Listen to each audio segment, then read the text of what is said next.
సింహం గురించి సింహం ఇందాక నేను చెప్పాను కదా! వృషభం టాప్ 1 అని చెప్పినటువంటి 4లో నంబర్ 1 ఫైనాన్షియల్‌గా సక్సెస్ అయ్యేవాళ్ళు వృషభం అని చెప్పాను ఇందాక. గుడ్ డేస్ అని చెప్పాను. మిథునానికి యూ హావ్ టు ప్లాన్ అని చెప్పాను. గెట్ రెడీ, గెట్ రెడీ అది ఒకటి. కర్కాటకం ప్లీజ్ వెయిట్ విత్ పేషెన్స్ అని చెప్పాను. ఇక సింహం.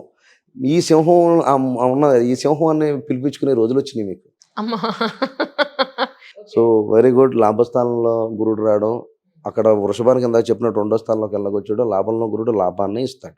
డెఫినిట్‌గా డామ్ షూర్‌గా మంచి సక్సెస్‌ని ఇవ్వడానికి ఛాన్సెస్ ఉంటాయి కాబట్టి, వీళ్ళకి నేనిక్కడ ఈ ఇన్వెస్ట్‌మెంట్స్ లేకపోతే ఈ ఫైనాన్షియల్ సక్సెస్, వెల్త్ రిలేటెడ్‌గా చెప్తున్నాను కాబట్టి, దీనికి సంబంధించి ప్రత్యేకించి రాహు మీకు 7థ్ హౌస్‌లో ఉంటాడు. కేతు ఫస్ట్ హౌస్‌లో ఉంటాడు. మీరు చాలా అంటే ఎలా చెప్పాలంటే, అక్షయ్ కుమార్‌లా తయారవ్వాలి.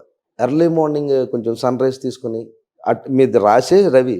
సింహరాశికి సంబంధించి అంతా కూడా ఇదంతా రవికి సంబంధించిన సైన్ ఉంటుంది. అందులో కేతు వెళ్తున్నాడు, ఇది గుర్తుపెట్టుకోవాలి. సో, కేతు వెళ్ళినప్పుడు కేతు ఈజ్ నాట్ మోక్ష ప్రదాత అంత ఏం కాదు గానీ, కొంచెం డిటాచ్‌మెంట్‌గా ఉంటది. ఫ్యామిలీలో ఆల్రెడీ ఇబ్బంది పడే ఛాన్సెస్ ఉంటదని ఒకటైతే, ఇదే 7థ్ హౌస్ నుంచి 7థ్ అంటే అందరూ మ్యారేజ్ ఒకటే కాదు.